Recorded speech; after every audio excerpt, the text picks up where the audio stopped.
क्रांती news, आवाज सर्वसामान्यांचा। अहिल्यानगर स्वस्तात सोने देण्याचे आमिष, लुटारू टोळी जेरबंद। स्थानिक गुन्हे शाखेची धडाकेबाज कारवाई, 5 आरोपी अटकेत, 26 लाखाचा मुद्देमाल जप्त। स्वस्त दरात सोने मिळवून देण्याचे आमिष दाखवत नागरिकांना जाळ्या तोडून त्यांची लूट करणाऱ्या टोळीचा स्थानिक गुन्हे शाखेने पर्दाफाश केलाय। या प्रकरणी 5 आरोपींना अटक करण्यात आली असून त्यांच्या ताब्यातून तब्बल 26,52,000 रुपयाचा मुद्देमाल जप्त करण्यात आलाय। याबाबत मिळालेल्या माहितीनुसार फिर्यादी अविनाश अनिल नलावडे राहणार सणसवाडी, तालुका शिरूर, जिल्हा पुणे, सध्या माणगाव, जिल्हा रायगड यांना आरोपी राजू मोहिते व अक्षय मोहिते यांनी विश्वासात घेऊन स्वस्तात सोने देण्याचे आमिष दाखवले होते। त्यानुसार 4 जून रोजी सायंकाळी बुलगाण गावाजवळील रेल्वे उड्डाणपूल परिसरात त्यांना बोलावण्यात आले।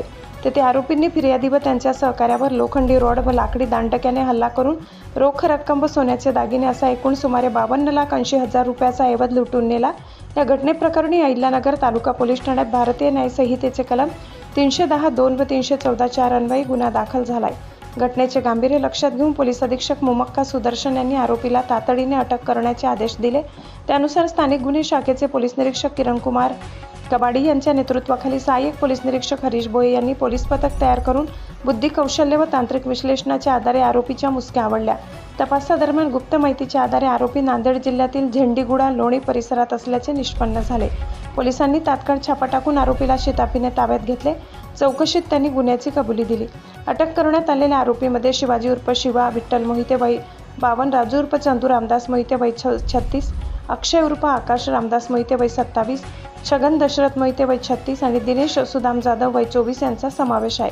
आरोपीकडून 16 लाख रुपये रक्कम, 9 लाख रुपयाचे सोन्याचे दागिने, 8 लाख रुपयाची स्विफ्ट कार, बनावट सोन्याची नाणी आणि गुन्ह्यात वापरण्यात आलेला कोयता असा एकूण 26,52,000 रुपयाचा मुद्देमाल जप्त करण्यात आलाय। आरोपींना पुढील तपासासाठी अहिल्यानगर तालुका पोलीस ठाण्याच्या ताब्यात देण्यात आले असून अधिक तपास सुरू आहे। ही उल्लेखनीय कारवाई पोलीस अधीक्षक मोमक्का सुदर्शन यांच्या मार्गदर्शनाखाली पोलीस निरीक्षक किरणकुमार कबाडी, स्थानिक गुन्हे शाखेचे सहाय्यक पोलीस निरीक्षक हरीश भोये यांच्या पथकाने यशस्वीरित्या पार पाडली। महाराष्ट्र क्रांती न्यूजसाठी प्रतिनिधी मुन्ना शेख, अहिल्यानगर। अशाच नवनवीन बातम्या पाहण्यासाठी आमच्या महाराष्ट्र क्रांती न्यूज या YouTube चॅनलला लाईक करा, सबस्क्राईब करा आणि बेल आयकॉनला प्रेस करा।